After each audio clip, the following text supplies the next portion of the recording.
குழந்தைங்களுக்கு விருந்தோருக்கு butter save செய்யறத நீங்க பார்க்க போறீங்க.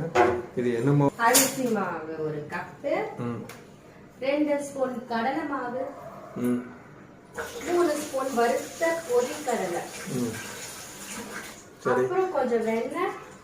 பட்டர் சேவ் வந்து பாப்பாக்கு சாஃப்டா இருக்கிறதுக்காக கொஞ்சம் வெண்ணெய் ஆட் பண்ணிக்கோங்க.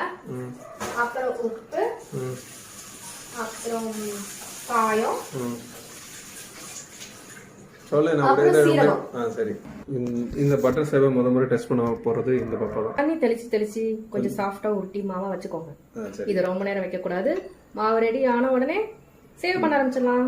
சரி, குழந்தைகளுக்கு புளிய ஸ்டார்ட் பண்ணிட்டோம். இது சேவு மிச்சமே உள்ளது. ரொம்ப ஆர்வமா எட்டி பாக்குறாரு. ஓரளவுக்கு வெந்துடுச்சு.